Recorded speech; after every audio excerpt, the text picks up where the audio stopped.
வணக்கம்.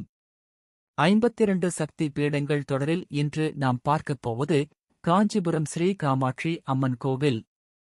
தமிழ்நாட்டில் உள்ள இந்த கோவில் சக்தி வழிபாட்டின் மிக முக்கியமான தலங்களில் ஒன்றாகும்.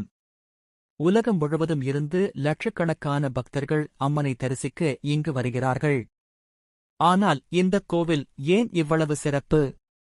புராணங்களின்படி தட்சன் நடத்திய யாகத்தில் அவமதிக்கப்பட்ட சதி தேவியாக தீயில் தன்னை அர்ப்பணித்தார். துயரத்தில் சிவபெருமான் சதி தேவியின் உடலை தூக்கிக் கொண்டு தாண்டவம் ஆடினார்.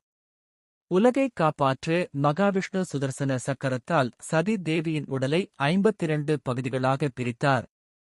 அவற்றில் சதி தேவியின் நாபி, தொப்புள் விழுந்த இடம் காஞ்சிபுரம் என்று நம்பப்படுகிறது.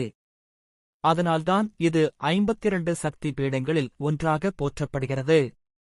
அது மட்டுமல்ல, ஒரு நாள் விளையாட்டாக பார்வதி தேவி சிவபெருமானின் கண்களை மூடியதால் உலகமே இருளில் மூழ்கியது. அதற்கு பிராயச்சித்தமாக பூமிக்கு வந்து தவம் செய்யும்படி சிவபெருமான் கூறினார். பார்வதி தேவி காஞ்சிபுரத்தில் கம்பா நதிக்கரையில் மணலால் ஒரு சிவலிங்கத்தை உருவாக்கி கடுமையான தவம் செய்தார். அம்மனின் பக்தியைச் சோதிக்க வெள்ளம் வந்தபோது அந்த மணல் லிங்கம் கரையாமல் இருக்க அதை அணைத்தபடி காத்தார். அந்த அன்பைக் கண்டு சிவபெருமான் காட்சியளித்து காமாட்சியை திருமணம் செய்து கொண்டார். இங்குள்ள காமாட்சி அம்மன் பத்மாசனத்தில் அமர்ந்த கோலத்தில் அருள்பாலிக்கிறார். மேலும் ஆதிசங்கரர் பிரதிஷ்டை செய்த ஸ்ரீசக்கரமும் இந்த கோவிலின் மிகப்பெரிய சிறப்பாகும்.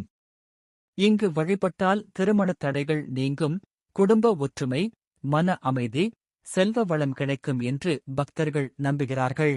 அடுத்த வீடியோவில் மற்றொரு சக்தி பீடத்தின் அதிசய வரலாற்றுடன் சந்திப்போம்.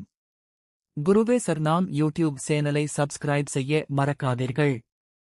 ஓம் காமாட்சி அம்மனுக்கு போற்றி.